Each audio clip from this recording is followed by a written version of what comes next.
Welcome to episode 9 of Chat with the Chair. I'm your host, CFMA's 2022-23 chair, Tom Borgia. Today, I'm sitting down with two of CFMA's peer group members, Frank Carpenter, VP of Finance at Morris Construction, and James Gunter, Controller with RD Olson Construction, both of whom are from Irvine, California. Welcome to the chat. Hey, thanks for having me, Tom. Thank you, Tom. It's great to be here. All right, let's get started with our questions. The first question is for both of you. How did you get into the construction industry? And Frank, why don't you go first? Sure. I had spent a lot of my career on the finance side of a transportation company, and it was time to make a change. A construction opportunity came up, and interestingly, I was in a small group with a real estate attorney, a subcontractor, and a developer, and they all said, jump into construction. And that was 2007, everybody's best year before the big downturn, which was kind of an exciting ride, but I got baptized in fire, basically. Yes. No, that's really good. 2007 was definitely a great year for many of those in construction. Maybe not 8, 9, 10, but 7 was phenomenal for sure.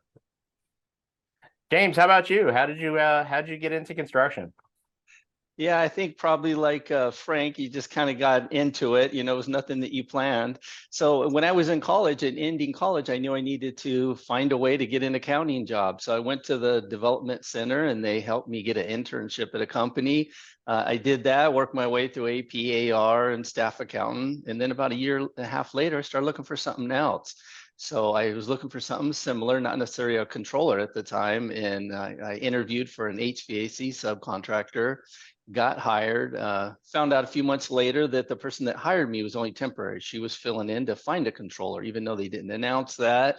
I fit into that role and it was great and had a long ride with it. It was mostly a service company, so I wasn't into the whip, didn't even know what a whip was at the time, and liens and some of those things that, you know, are in construction. In 2008, as Frank said, things changed around that time. So the company was trying to hold on, so I had to move on to something else. And that's when I got into construction. I wasn't necessarily looking to get into construction. You know, I was looking at different things to interview for, and one of them was construction. And of course, having that background was enticing to anybody in the construction industry that was looking for someone. So I did get go through some interview and get picked up, and here I am in the construction industry, and I love it. And I got to tell you, and the people that are in it, how much more complex than you might think it is. You know, people from the outside, accounting's accounting, but you know, there's a lot involved, and the great thing about it is it's been fun learning all those different things about it. So yeah, I'm glad I made it to construction.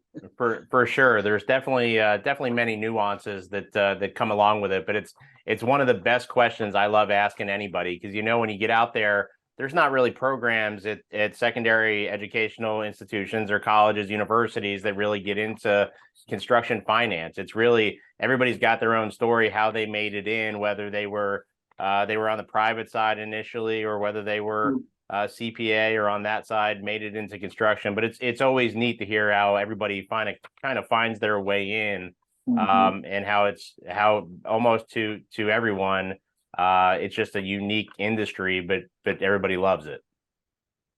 So excellent. Well, thanks for that. Let's switch gears. Frank, do you have any secret talents? Well, it's not a well-kept secret, but even though I work with numbers all day, I'm actually a published poet and blogger and writer. And I really have a heart for communication and language, which actually informs my financial job, because I believe that that communication is one of the key things to being a financial leader. The accounting department isn't where the numbers go and die.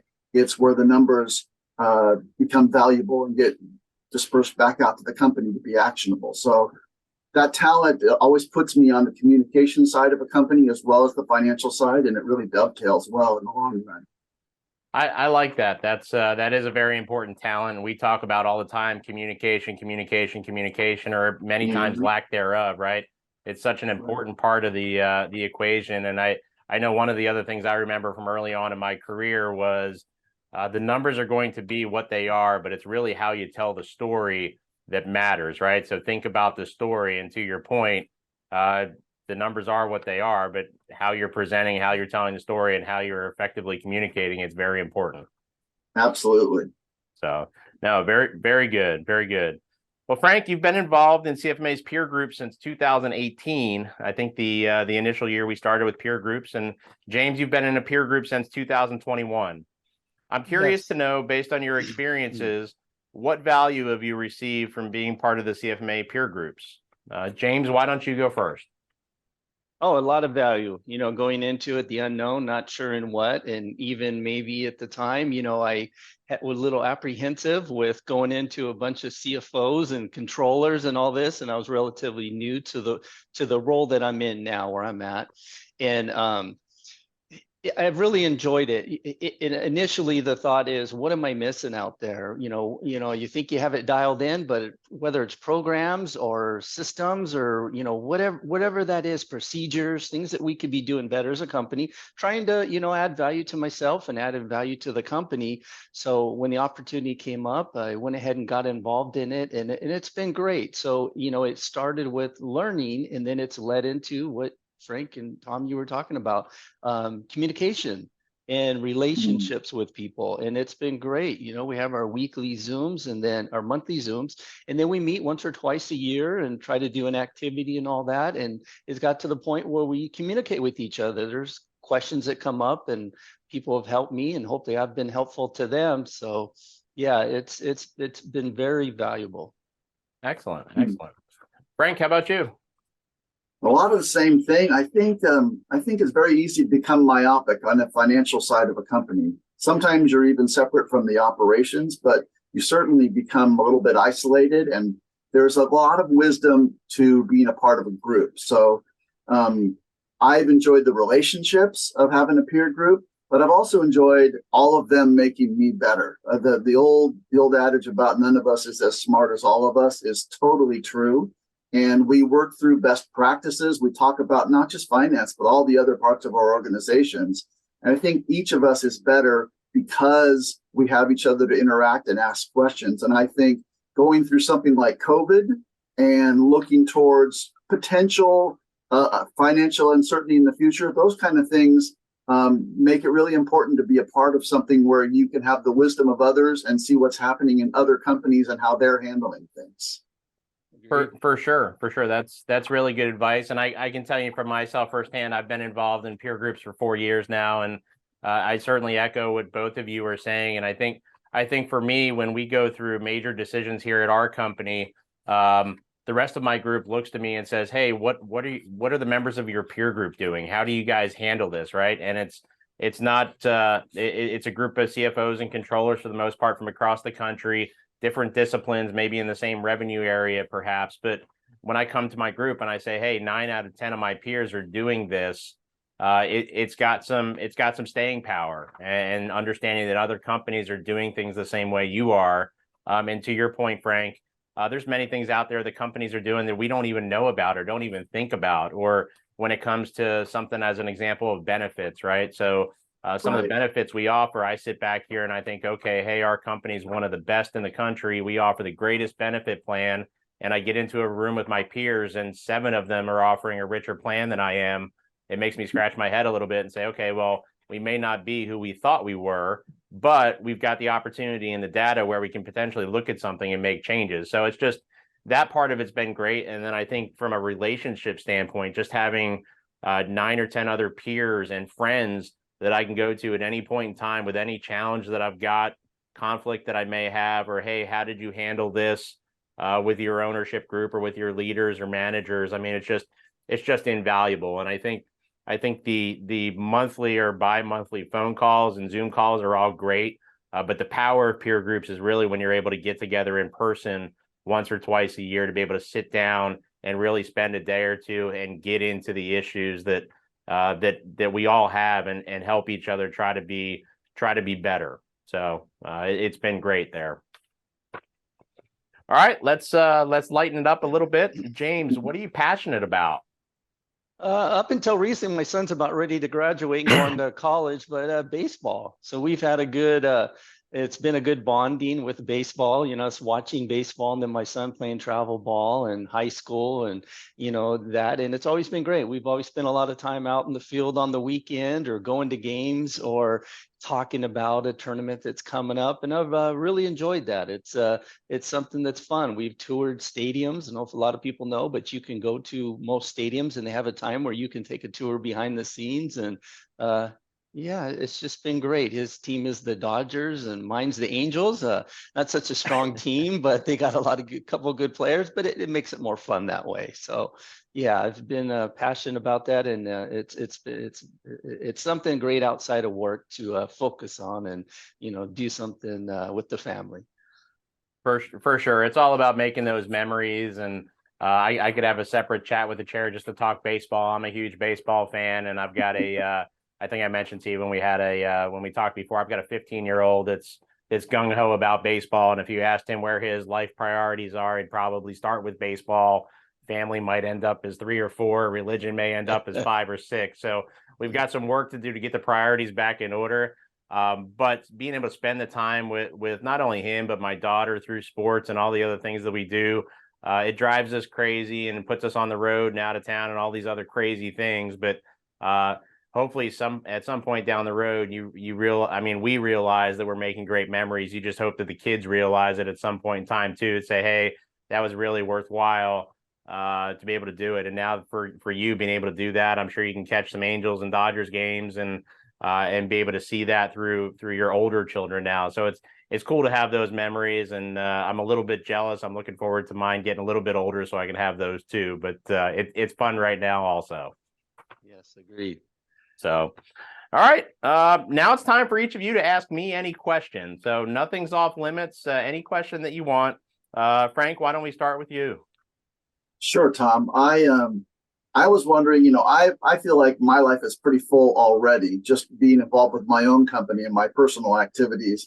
And so I wondered what your motivation was to get involved in leadership at CFMA. Why take that extra step and that extra responsibility, and what are you getting out of it? That's a really good question. So it's interesting when I look back, and I think it's probably very important for us as we're coming to the end of the calendar year. I try to step back and say, okay, hey, what have I done well? What haven't I done well? Where can I improve? And really, what did I learn? And the interesting thing for me is being in the chair position now.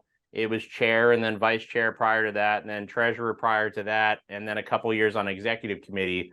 I tell everybody, if you asked me 6 years ago, would you have seen yourself as the CFMA chair? I would have told you were crazy. I don't know that I would have ever seen it. But my story or my journey has actually been a little bit different than maybe some of the other chairs that have come through.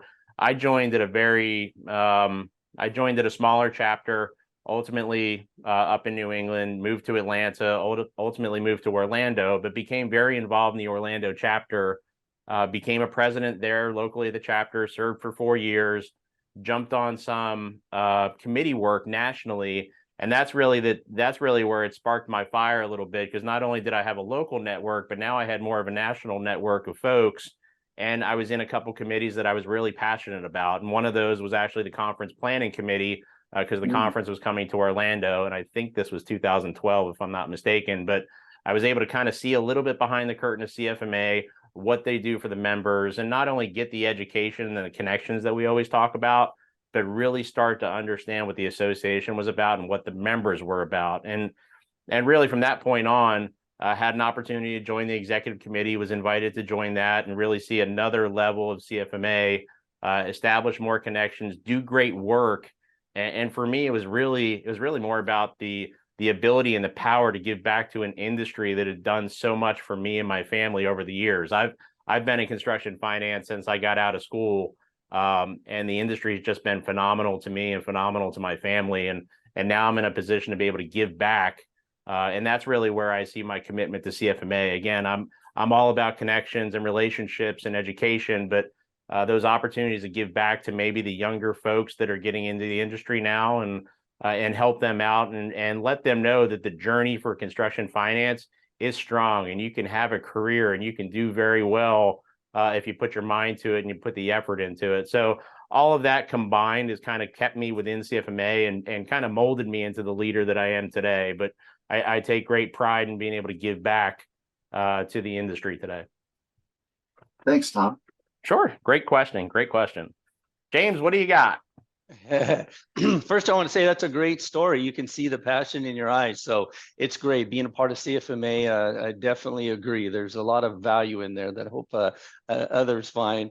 My question for you is maybe back in college or, at some point in your life, was there another path that you thought about, before going into construction? Did you ever consider some other career or interest that you had? No, really good question. And it's actually something I talked about a little bit during my speech at the annual conferences here in Atlanta. The interesting thing for me when I was in college, for whatever reason, I was in business management and accounting, and I was dead set that I was going to be on Wall Street and I was going to be a stockbroker, wear the fancy suit and the big tie and the whole bit. And I knew from the start that I wanted to be involved in finance and accounting in some way, shape, or form. I just didn't know if that was going to be in that Wall Street area, if it would be with a bank or an investment firm or something like that. But that's really where I had always seen myself being. And the interesting thing for me, and I'll tie this back to baseball, my way into construction and finance, when I was in college as a junior, I played baseball in college as well. And I used to umpire games to make money in a local town in North Providence, Rhode Island. So we'd go out, umpire games, and I met a bunch of families that were there that had kids. This was 13 to 15-year-old boys, I think, at the time. And a number of the families became very friendly with me and said, "Hey, what do you want to do for a career?"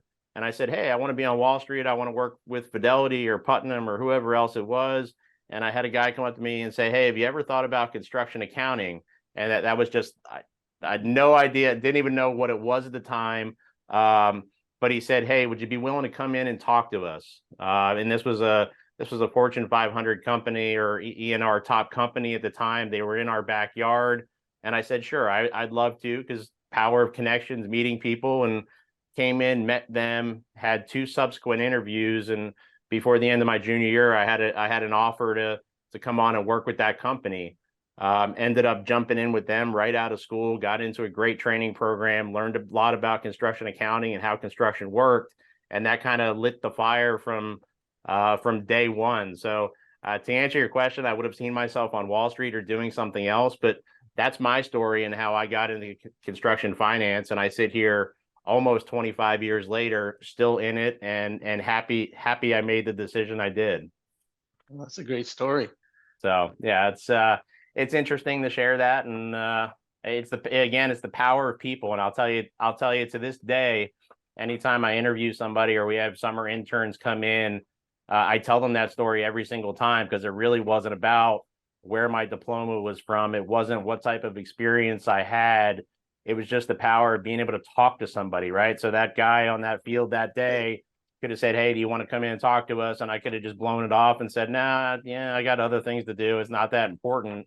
But that one interview lit the fire for the rest of my career, or at least to where I am today. So it's the power of being able to talk to people. Frank, like you said, communicate, right? Have those relationships. They're all so important to what we all do. And again, the numbers are what they are. It's really the power of people and relationships that makes the difference. Thank you both for joining me today. For those interested in learning more about CFMA's peer groups, go to cfma.org/peer groups. Remember, applications are due by February 10th, 2023. And to the viewers at home, thanks for watching, and be sure to join me next month as I sit down and get to know more of the people that make CFMA truly special. Have a great day. Thank you. Thanks for having us, Tom. Thank you.